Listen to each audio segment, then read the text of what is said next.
Okay, so if you guys are looking for a very inexpensive 6S capable stack, a 30 by 30 stack for your 5-inch drone, I think I've got a couple of components here that might fit the bill for you.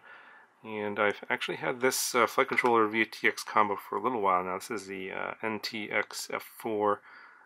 It's a F4 flight controller with a video transmitter built in, and I believe it does smart audio, and comes with these parts here. It comes with your nylon mounting hardware. Of course, you get a MMCX to SMA adapter, and of course your wiring loom that goes to your 4-in-1 AC. And for the longest time I had this, and I was like, well, what 4-in-1 AC could I possibly mate this with? And I finally found one that I think is going to fit the bill, and this is also a 6S capable 4-in-1 AC, 35 amps, Biel S shot 600 with a burst at 40 amps, and this one is made by R. Charlance. It's pretty inexpensive.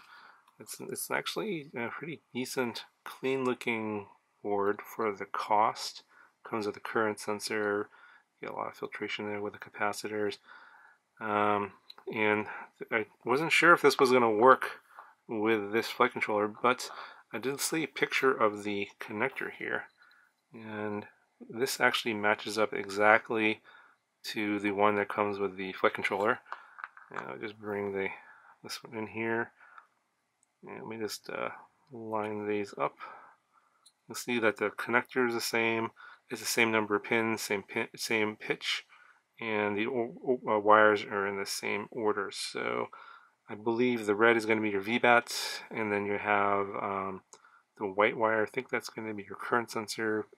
The black is ground, and then you have the motor signal wires here. So that comes out as green, gray, white, and green. And on this one, the same way: green, gray, white, and green. And I think I forget which one the yellow one is. I think one of them is a current sensor, and one of them is something else. But they do match up in terms of the pinouts and everything, so fairly certain this is going to work. And the pinouts are actually documented on the product page for the NTX F4, but there's no documentation on the pinout for this one. But as you can see, the connector for this flight controller will go right in here, no problem. So, yeah, what I'll do is go ahead, just put this together real quick with the included nylon standoffs, and just make sure that it powers up. 100% sure it will, but just to show you guys that it actually does, I'll go ahead and put it together, and I'll show you that it actually does power up off of this flight controller. Okay, so I got some alligator clips here just to power up the 4-in-1 AC, and it should send VBAT power to the flight controller.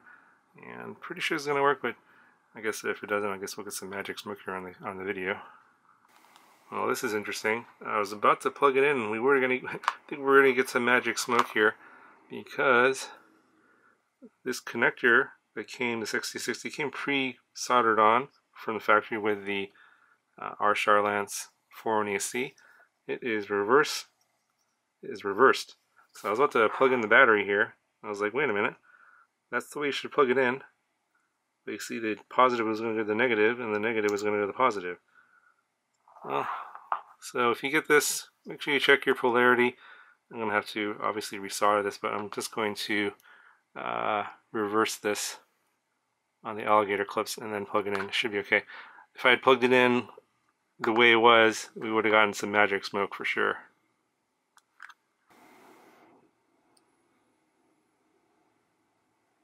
Okay, just plugged it in, and we got some lights in the flight controller and no smoke. So it looks like this works. Okay, so now that I've shown that it's actually working, before I actually put this together as a stack, I wanted to show you the motor orientation here. And it's labeled on this side, but not on this side here. And this is actually going to end up being the bottom, with the current sensor on the bottom. So you can see this is motor 1, motor 2, motor 3, and motor 4. So it's actually going to be like this. So this is going to be up, that's going to be down, and then since this is motor 1, this is going to be in the back, and that's going to be in the front. And then your battery contacts are going to be off to the side. So if you want to change the orientation of this, you'll have to do some either swapping of the motor wires, and like actually physically changing these connections here, or you have to do some motor remapping in Betaflight. That's not a big deal in the CLI. I prefer this orientation where the motor solder pads are on the sides. It's easier to swap motor wires that way, or actually swap motors that way, because the solder points are on the side instead of on the inside of the frame. It makes it a little bit more difficult. You have to take the top plate off usually to get inside, and yeah, and having the battery leads going to the back or the front is usually better for me. Now I have to verify that the motor wires are in the correct order and everything like that, but even if they aren't, it's easy to just either swap the motor wires, or you can change the motor um, motor order inside the CLI on Betaflight, so that's not a big deal. Now, let me give you guys one quick look at the flight controller. Got a button here for changing your bands, power, and channels. Obviously, you can do that via the Betaflight VTX remote control. You have a bunch of plugs here for your receivers. This one's here for DSM, that one's for PPM or S-Bus. Obviously, your wiring link for your foreign AC here. And this one here is for your camera. These are all going to be 1.25 millimeter pitched or 1 millimeter pitched connectors. Then on the top here, you got your F4 chip. It's an MPU 6000, 2 to 6S LiPo. The video transmitter goes from 25 to 600 milliwatts. MCX connector here. You have your pads here for your LED and buzzer. Yeah, I don't know what these are. These aren't labeled, but they should be labeled on the product page. And then this is included.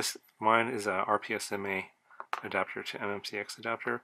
Now with these guys, with the video transmitter built into the flight controller, you want to keep the thing cool. So I recommend getting this part here. I picked up this one from Amazon. It's made by AKK. And there's actually two SKUs. I actually got the wrong one. There's this gray one here, this black one, doesn't include the thermal tape. And there's a red one that includes the thermal tape. They're the same price. They're $9 for 10 of these. And so I'll put the link to the correct one in the description. You can then use the thermal tape to stick this on top of the RF shield, and that will take away any extra heat from the video transmitter and keep the flight controller cool. So I definitely recommend getting this part here if you happen to get this particular flight controller. And then of course it comes in a pack of 10, so you can use these on other video transmitters to keep them cool. Okay, so I just kind of did a quick assembly here using the included standoffs that came with the flight controller. I added some of these rubber or O-rings here for a little bit of vibration dampening, and also to give a little bit more space between the flight controller and the ECs. Hopefully that'll give a little bit better airflow. Plus this connector here, the way I wanted to orient everything, wasn't quite enough space, but with little O-rings here it was totally fine. And you can see it's very low profile. You get a 4-in-1 AC, flight controller, and video transmitter. And obviously you probably want to include the height of the heatsink, but this should very easily fit into a lot of even some low profile frames, no problem. One thing that is a downside on the flight controller is that it doesn't include these little connectors for the receiver, but this is just a 1 millimeter pitch 3-pin connector. You can see I have a whole bunch of these just kind of lying around, and this just slides. I think goes in this way. Yeah, it just goes in like that. And these actually come with a bunch of these like micro receivers. This is a FlySky FS82, and this is that connector there. And I don't know if the orientation of the wire order is the same or not. You'll have to check the documentation, but that's where these connectors come from. You can guess where you can get some of these. I have just a bunch of these lying around. So if you don't happen to have any of those, that could be a downside and perhaps a reason not to get this.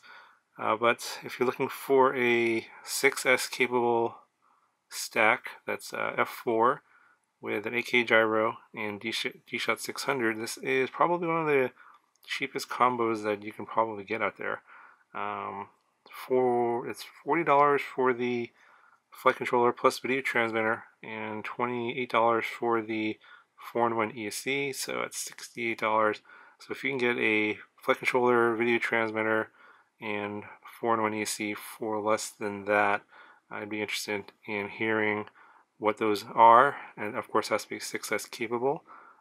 If you guys have better deals out there, I did some searching, I couldn't find any. So if it's got the same kind of features and comes already as a set like this, yeah, let me know in the comments below.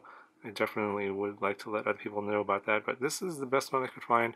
so far in terms of cost. Now, in terms of performance, we'll have to see. This will go into the this is going to go into the HL5. I'm going to actually have another HL5 frame that I'm going to build out, and that one's going to be for 6S motors. I'm going to put those new Hobby Cool 6S motors on this setup, and then we'll see how this performs on 6S. Anyway, guys, that's going to do it for this video. If you guys have any questions, let me know, and I'll talk to you guys in the next one.